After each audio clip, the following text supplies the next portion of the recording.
Coba bayangkan. Banyak salah kita dalam membaca Al-Fatihah. Tidak sah imam berani maju kalau belum benar Al-Fatihah. Apalagi kalau masih bacaan Al-Fatihah, ha menjadi ha. Alhamdu. Alhamdu beda sama alhamdu. Alhamdulillah, segala puji bagi Allah. Alhamdulillah, segala kematian bagi Allah. Itu artinya. Gara-gara satu huruf berubah, rubah total makna. Na'udzubillahi min dzalik.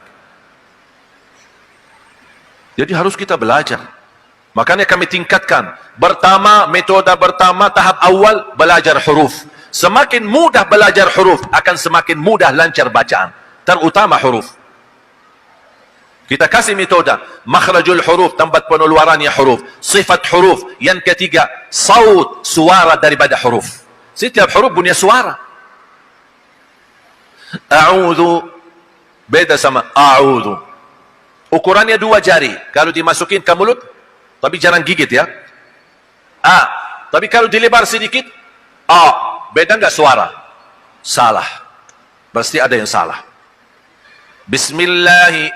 Bismillahi. Anak-anak kita sekarang dengar bacaannya. Bismillahi. Salah. Bismillahi. Ajarin. Bismillahi. Salah lagi. Ketika kita ajarin anak-anak kita menjadi kebiasaan. Bismillahirrahmanirrahim. Alhamdulillah. Mengarit-ngarit hurufnya. Akhirnya lama-lama terbawa sampai jadi nenek. Sekarang kita dengar kadang-kadang dengan nenek-nenek. Bismillah. Karena kita salah belajar. Sekarang tolong tingkatkan. Boleh ajarin anak kita tapi dengan cara Bismillahi. Bismillahi. Bismillahi. Diikutin terus sampai dia bisa. Walaupun anak kita masih kecil, masih 2 tahun, tidak apa-apa, biasakan seperti ini, nanti dia akan tumbuh dengan bacaan yang benar. Bismillahirrahmanirrahim. Bismillahirrahmanirrahim. Jangan membiasakan. Bismillahirrahmanirrahim. Sampai akhirnya terbawa sampai assalam. Kalau saya masuk sekolah anak-anak, menyambut Assalamualaikum. Kenapa tidak bisa Assalamualaikum warahmatullahi wabarakatuh? Karena kalau masih dalam ucapan di luar Al-Quran masih bisa dan sah. Tapi kalau di dalam bacaan Al-Quran mengarit-garit hurufnya menjadi panjang, itu menjadi masalah. Makanya kita harus belajar. Mohon maaf, saya bukan bermaksud untuk saling menyalahkan, tapi harus kita sadar. Membaca Al-Quran dengan benar hukumnya wajib, tapi menghafal Al-Quran hukumnya tidak wajib. Sekarang banyak yang mengutamakan yang tidak wajib tapi mengabaikan yang wajib. Warattilil Qur'ana tartila. Bacalah Al-Quran sebagaimana Allah turunkannya, jangan rubah-rubah. Makanya kami tingkatkan. Tahap pertama, baca Al-Quran dengan huruf-huruf yang benar. Yang kedua, tahsinut tilawah, disambil sempurnakan tajwid. Yang ketiga, menindahkan suara. Yang keempat, menguatkan hafalan. Hafalan tahap 4, bukan tahap pertama. Tahap 4 baru hafalan. Menguatkan hafalan, hafal dan menguatkan hafalan. Banyak keluhan jamaah, kami bisa hafal tapi cepat lupa. Baru masuk ke tahap inti yang kelima, membaca Al-Quran di dalam salat maupun di luar salat sesuai bacaan Nabi Muhammad sallallahu alaihi wasallam. Mohon maaf, ada orang tanya, "Iman, kita bisa baca Quran seperti Nabi Muhammad?" Sangat bisa, dan ada ilmunya, bahkan ada ijazahnya. Ijazah ada 2 macam, ijazah tulisan dan ijazah lisan. Ada guru menyampaikan ijazah, saya bagikan ijazah kepadamu. Ada ijazah tulisan, sertifikat, tertulis nama kita dan nama kita bersambung sampai Rasulullah sallallahu alaihi wasallam. Kalau sudah bisa membaca Al-Quran sesuai bacaan Nabi Muhammad, dan ini bukan menjadi target hanya saja itu, tapi kami habis mereka khatam dan tamat hafal 30 juz, kami hadiahkan umrah. Sebenarnya tujuannya bukan umrah, tapi saya punya tujuan lain. Ketika mereka umrah, sekalian berkesempatan setor hafalan di hadapan imam besar Masjidul Haram dan Masjid Nabawi. Kenapa? Karena saya ingin bertujuan anak kita, orang Indonesia, sebagaimana bisa diakui di tanah air, saya ingin mereka juga diakui di tanah suci. Alhamdulillah rata-rata yang kami kirim ke Madinah, mereka kembali ke tanah air, masing-masing membawa ijazah sertifikat yang langsung ditandatangan oleh pengurus Masjidul Haram dan Masjid Nabawi. Cita harapan saya, setiap masjid insya-Allah memiliki imam penghafal Al-Quran 30 juz yang kita bisa nikmati suasana Makkah dan Madinah walaupun belum berkesempatan ke Makkah dan Madinah. Saya tidak terlalu tertarik dengan indahnya suara sebagaimana bintingnya memperbaiki bacaan, itu yang terutama. Walaupun hafalannya sedikit, tapi bacaannya benar, itu jauh lebih bermanfaat, bahkan menjadi saksi baik dibanding hafalan banyak, tapi mohon maaf bacaannya masih belum benar. Lebih parah kalau bacaannya bisa merubah makna karena salah ucapkan hurufnya.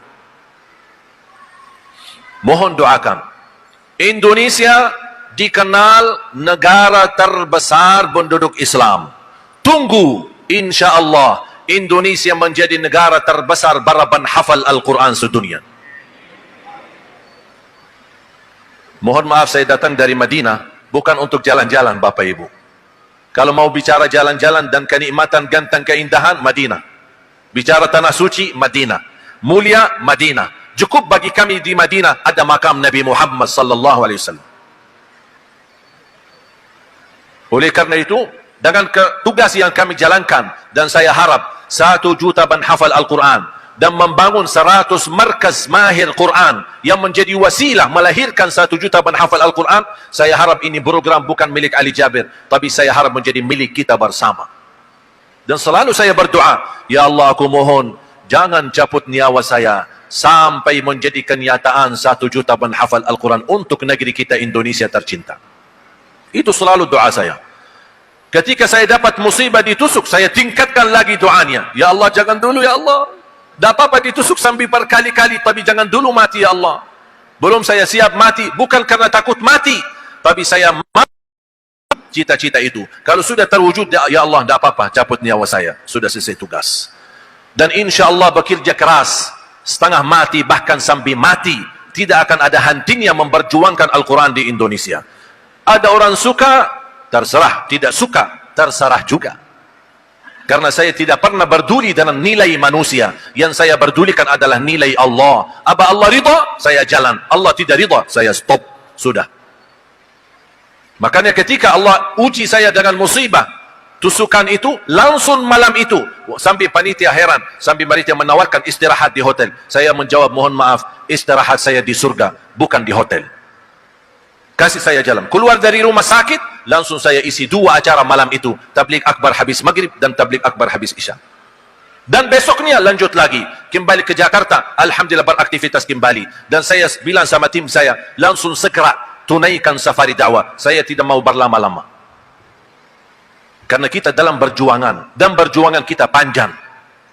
Dan barangkali berjuangan ini membuat banyak orang tidak suka. Musuh Islam bekerja keras dan kita harus juga bekerja keras. Dan musuh Islam tidak pernah nyaman tidur sambil menghancurkan Islam. Kalau kita fikirannya positif, kami tidak perlu menghancurkan musuh, tapi kita membangkitkan Islam kita dan membangkitkan akhlak Al-Quran. Tidak perlu kita fikirkan mereka, kita fikirkan bagaimana kita membawa akhlak Al-Quran di tengah masyarakat kita.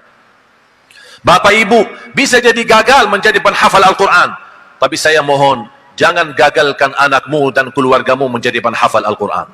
Kalau itu pun tidak berhasil, jangan gagalkan bagian hartamu, wakafmu, sedekahmu menjadi saksi baik untuk Al-Quran. Mudah-mudahan di hari kiamat, dari segi harta dan sedekah kita dapat syafaatnya Al-Quran. Karena orang yang mendapatkan syafaatnya Al-Quran bukan hanya orang penghafal, tapi termasuk orang yang memfasilitasi para penghafal. Dia mendapatkan pahala yang sama. Setiap satu huruf yang mereka baca, Allah salurkan pahalanya untuk kita. Luar biasa. Wallahi tidak ada rugi sama Al-Quran. Tidak ada rugi sama Al-Quran. Innahu laqur'anun karim. Sesungguhnya Al-Quran itu mulia dan memberikan kemuliaan. Bapak Ibu, mau nggak jadi orang mulia? Kuncinya jaga Quran.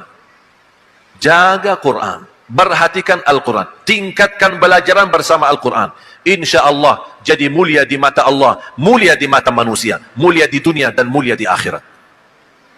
Mohon doa restu.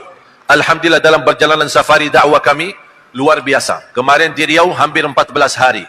Dan kami mendapatkan responnya luar biasa dari jamaah.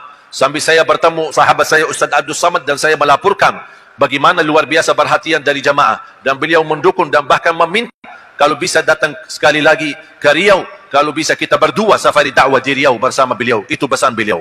Karena saya tahu dan yakini, begitu perhatian jamaah, Alhamdulillah kita mendapatkan berita gembira akan suksesnya, bahkan akan kita berhasil. Karena satu tangan tidak akan bisa mewujudkan kita ini. Tapi kalau kita berjamaah, insya Allah dengan mudah, Allah akan segera memberikan pertolongan untuk kita semua.